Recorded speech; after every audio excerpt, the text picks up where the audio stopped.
پاکستانی عالم بڑے سید عالم تیز ترار عالم مولانا عبد المالک مجاہد حفظ اللہ کی کتابیں یہ ان کی تعریفات ہیں سنہرے نقوش کے حوالے سے یہ سنہرے نقوش کا اچھے اثرات اگر آپ مانا پوچھنا چاہو گے اسی کوئی بات نہیں ہے آپ پوچھو تو انشاءاللہ کوشش کی جائے گی دیہاتی لیول پہ مولوی اگر ہے تو کہنے کی کوشش کرے گا اچھے افراد اچھی چیزیں جو چھوڑ کے لوگ جاتے ہیں ان پر ہم اور آپ کیوں نہ عمل کریں چیزیں اچھی ہیں سچی ہیں بہتر ہیں سنہرے نقوش یاد آئی مجھے مولانا عبد المالک مجاہد کی کتنی اچھی کتاب ہے جی بڑی اچھی تعریفات بڑی سلیس بڑی روانی ہے سلاست ہے ان کی تعریفات ہے سبحان اللہ واقعہ دیکھو آپ ظلم کی دنیا کی تاریخ ہوتی ہے اور اللہ نے قرآن میں تو فرمایا ہی ارشاد سورہ نور کی 24 نمبر کی آیت جو میں نے پڑھی اس میں اللہ نے فرمایا کہ کل میدان قیامت میں یہ پیر یہ ہاتھ یہ زبان گواہی دے دیں گے کہ میرے ذریعے سے کیا کیا ظلم کیا ہے آپ نے زبان نے بھی جھوٹی گواہی دی ہے یہ پیر دیں گے کہ غلط جگہ چل کر گیا تھا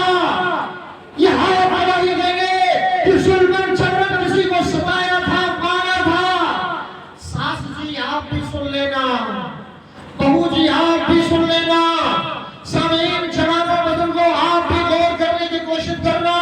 ایسا ہے کہ نہیں سماج میں حالات ایسے بچے بدتر ہیں کہ نہیں ہے سن جی جناب آپ تو غور کریں سنہرے نقوش کے حوالے سے یہ ابو قلابہ رحمت اللہ علیہ قابل قدر شخصیات یہاں موجود ہیں میرے خیال سے ابو قلابہ عبداللہ عبد الرحمن الجلمی ان کا نام ہے جی صاحب یہ آئیے ابو قلابہ رحمت اللہ علیہ تابعین میں سے ہے یہ کہتے ہیں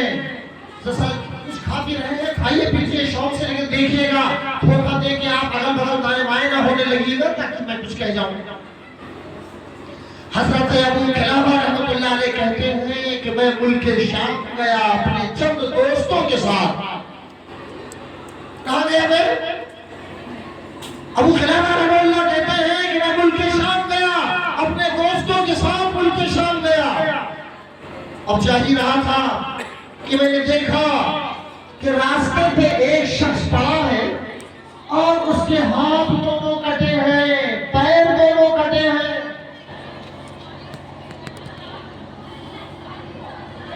یہ سننے کی صرف نہیں زندگی میں ڈھالنے کی بات ہے سبق حاصل کرنے کی بات حضرت ابو قلابہ رحمہ اللہ کہتے ہیں کہ ایک آدمی راستے میں پڑا ہوا ہے دونوں ہاتھ کندھے سے کٹے ہوئے ہیں دونوں پیر بھی کندھے سے دونوں پیر بھی کٹے ہوئے ہیں اس کے اور زمین پر پڑا ہوا بڑبڑا رہا ہے بینائی بھی نہیں ہے آنکھ میں اندھا ہے ہاتھ کٹا ہے پاؤں کٹا ہے اور وہ شخص جو اس طرح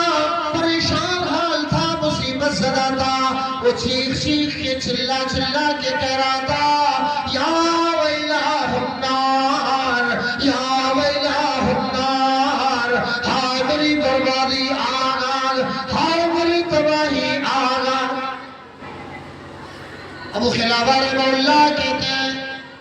میں آگے بڑھا یہ درد بھری داستان سننے کے لیے اس کے چیخ میں کوئی بات تھی اس کی آواز میں اس کی تڑپ میں چلن میں عجیب اثر تھی اور وہ یہ جناب کہ میں آگے بڑھ کے مجھے پوچھنا ہی پڑا بتاؤ تو صحیح یہ مصیبت کیسے آئی میری بہنوں میری ماں گھروں پہ چہار دیواریوں کے اندر رہتے ہوئے سسرال میں میکے میں رہتے ہوئے کہیں بھی یاد رکھو ظلم کی عمر لمبی نہیں ہوتی ظلم اپنا کہیں نہ کہیں ظلم دم توڑ کے رہتا ہے ظلم کی عمر دیر تک نہیں کم ہوتی ہے اور کبھی دیر تک ہوئی بھی تو انجام کا بڑا خطرناک ہوتا ہے ظالم کا کہہ رہے ہیں کہ میں نے کہا بھائی یہ تیری درگت یہ تیری حالت یہ تیرا معاملہ کتنا عجیب و غریب ہے بتا تو صحیح ہاتھ بھی نہیں ہے پاؤں بھی نہیں ہے بچی کیا ہے کہا مت پوچھئے میرا واقعہ، میری زندگی کا حادثہ بڑا خطرناک، مت پوچھئے مجھ سے، میں بڑا نالائق ہوں، میں تو وہ ظالم آدمی ہوں جس کے ظلم کی داستان بڑی عجیب ہے، میں ظالم ہوں اور ظالموں کا ساتھ بھی میں دیا کرتا تھا، خود ظلم کرتا اور ظالموں کا ساتھ بھی میں دیتا تھا۔ یہ کہہ رہا ہے وہ شخص جس کا ذکر میں نے ابھی قبل سے کیا۔ اب ایک داعیہ پیدا ہوا سوال کرنے والے کے دل میں کہ صاحب جان ہی میں کیا واقعہ تھا؟ واقعہ مختصر یہ کہ صاحب میں ظالموں کا ساتھی، جب سبائیوں نے، جب بنگائیوں نے، جب بلوائیوں نے، جب آتنکیوں نے حضرت عثمان غنی رضی اللہ تعالیٰ عنہ کے گھر پہ حملہ کیا، جب ظالموں نے حملہ کیا ذوالنورین کے گھر پہ، جب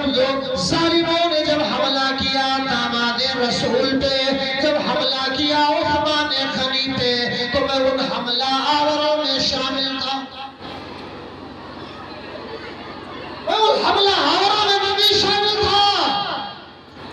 ارے واہ، عثمان غنی کی شہادت کا واقعہ آپ کو معلوم ہے کہ نہیں ہے؟ لوگوں، حضرت عثمان غنی رضی اللہ تعالیٰ عنہ کے حوالے سے اس ظالم نے بتایا کہ جب ہم نے ظالموں کا ساتھ دیا اور گھر سے چڑھ دوڑے ہم لوگ عثمان پر حملہ کر دیے، ظالموں کے ساتھ ہم بھی تھے، میں بھی تھا، اور ہاں حضرت عثمان غنی کی بیوی نے جب یہ دیکھا تو وہ دیکھو میرے سرتاج، میرے شوہر نامدار پر حملہ کر دیا لوگوں نے، ایسے دیندار شوہر پہ حملہ کر دیا 10 ظالموں نے،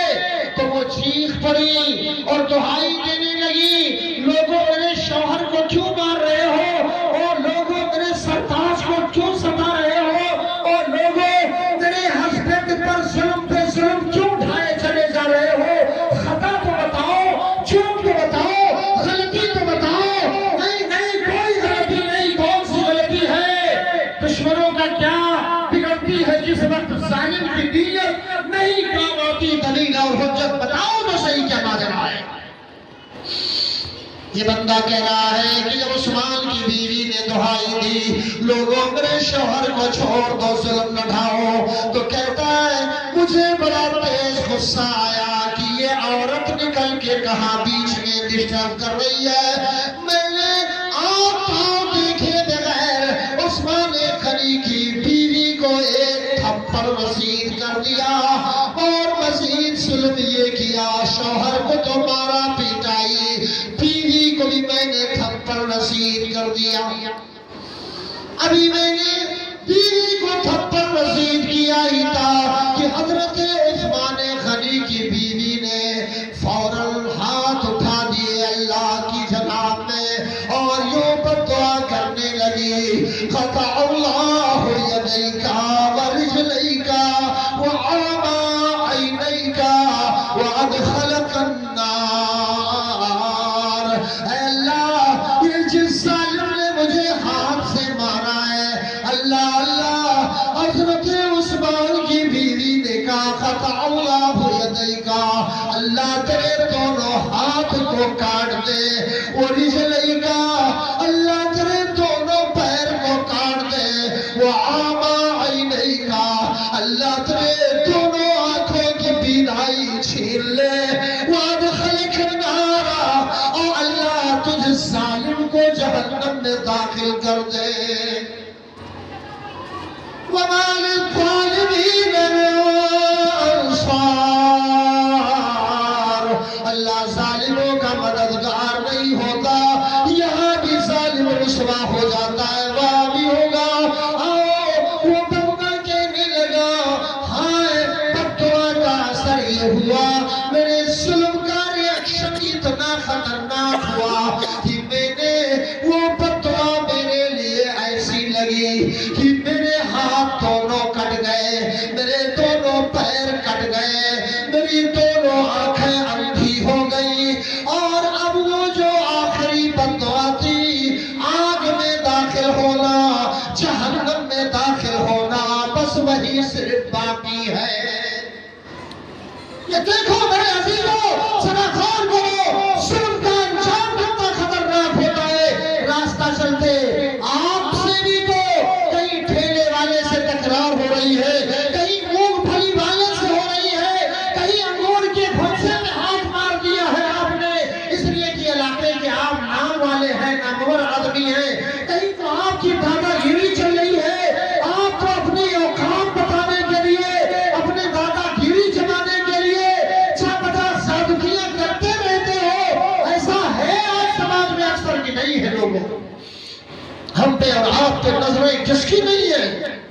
سماج معاشرہ ہے, امن و چین کی زندگی کون جینا نہیں چاہتا ہے. لیکن یہ یاد رکھو لوگوں, ظلم کے بازار اس قدر گرم ہے کہ آج بادشاہت سے لے کے, مملکت سے لے کے, حکومت سے لے کے, یہ چھوٹی چھوٹی بھی حکومتیں تک, یہ ذمہ داران, یہ وحدے داران, یہ مرتبے والے اللہ کی پناہ کسی نہ کسی حال میں کہیں نہ کہیں ظلم کے عادی بنے جا رہے ہیں اور سمجھتے بھی اسے معمولی. مثال کے طور پر